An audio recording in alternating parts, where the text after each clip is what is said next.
We've got more Batman figures and more complaints.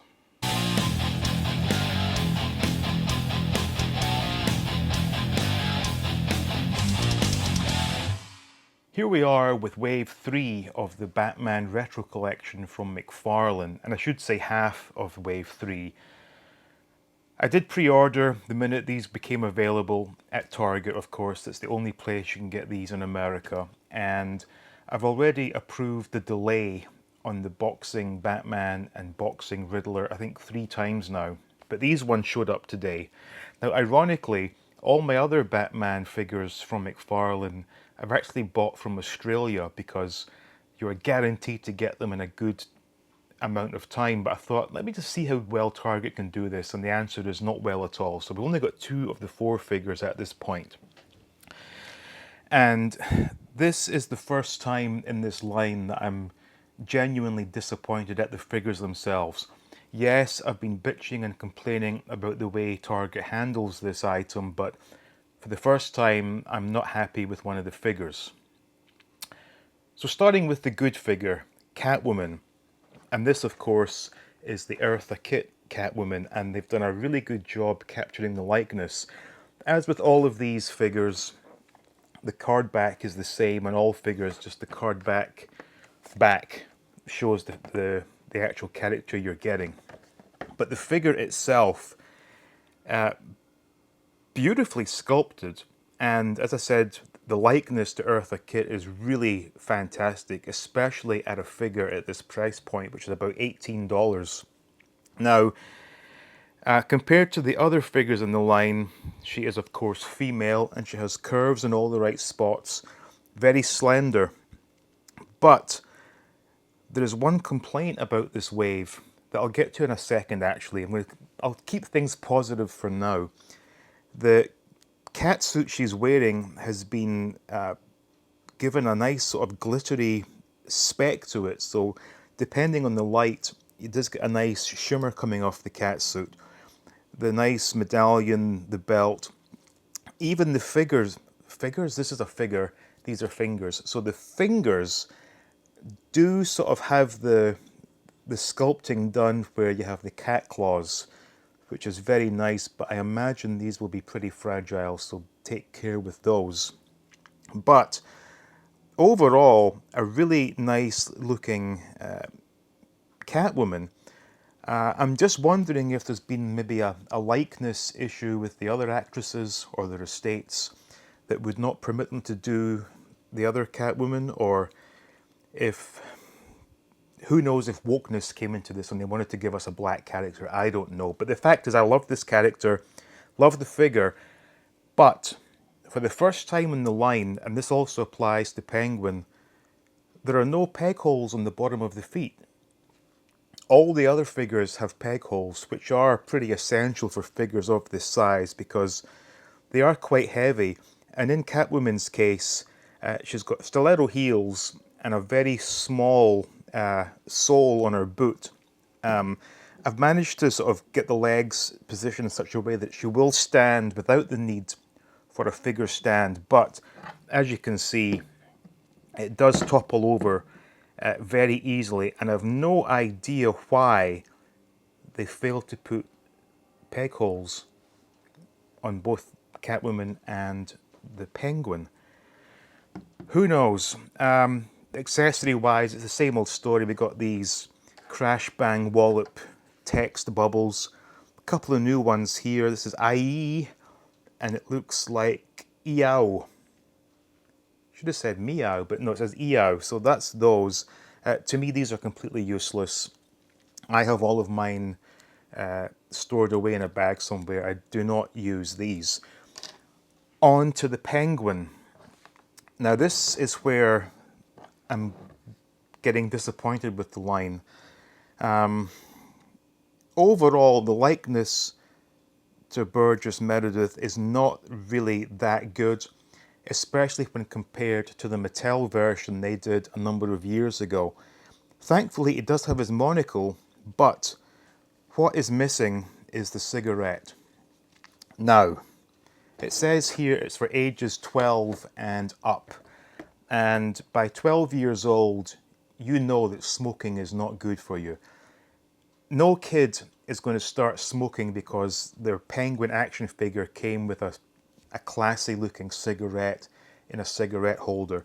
And to not have the cigarette sticking out his mouth is a massive, massive fail, in my opinion. Again, Mattel managed to do this, so I really do not understand why they did not give us the cigarette, because it just looks weird without it. I mean, let's face it, when you watch the old Batman show, that cigarette was basically glued to his mouth, and not having it is a big letdown. He's not quite fat enough either, which is an odd thing to say, but he's not chubby enough. And what really bothers me about this figure is the different plastics used for the upper leg and the lower leg, depending on the light, are completely different in both look and feel, and it just looks ridiculous. I don't know how well it's going to come across on camera, but rest assured, these are two completely different plastics and really different looking materials. Does not look at all good.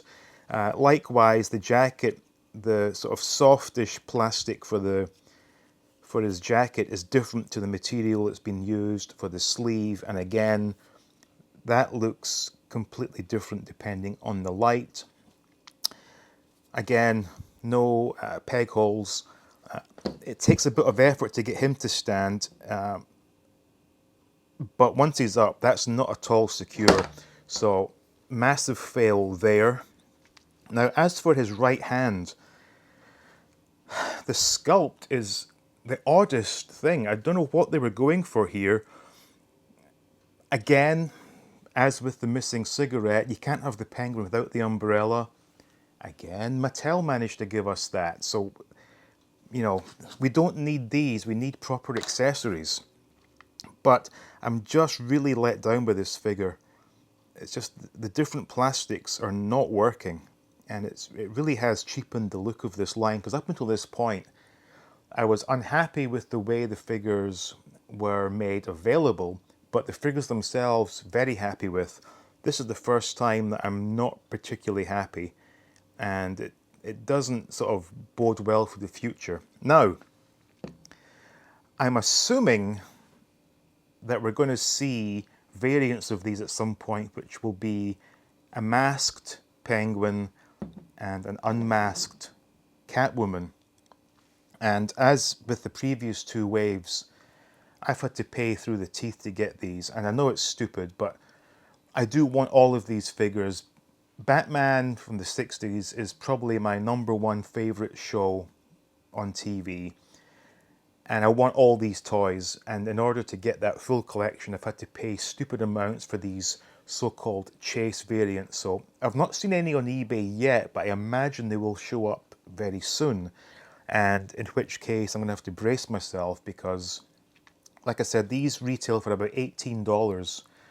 And in the case of, I think it was the unmasked Robin, I had to pay something like $50 for one of those. And because I'm having one loose and one in packet, it quickly adds up. Now, again, this is only half of wave 3. Who knows when I'll get the other two, but the other two in this wave are, again, absolutely ridiculous. These are Boxing Riddler and Boxing Batman, which are basically the Surf's Up Batman with gloves on the end of his hands, and the Riddler one is just the same as the previous Riddler with some shorts and gloves that have been sculpted on. And by the time I get hold of these, I will then have 4 different Batman figures over the course of 3 waves.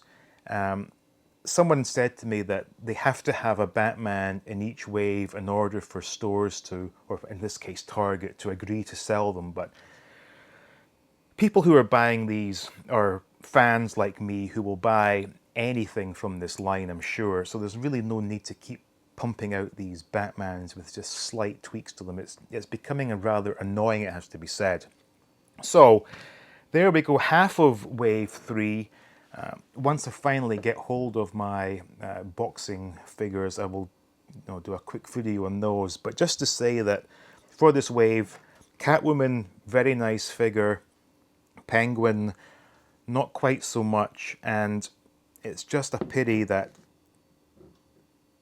Mcfarlane have decided, or maybe Target told them to not give him a cigarette. I mean, like I said, ages 12 and up, we all know by this point, I mean, it's 2022, everyone knows that smoking is not good for you. Just give us the figure or the character the way it should look. So anyway, there you go. Just my 2 cents worth, so I hope you enjoyed that.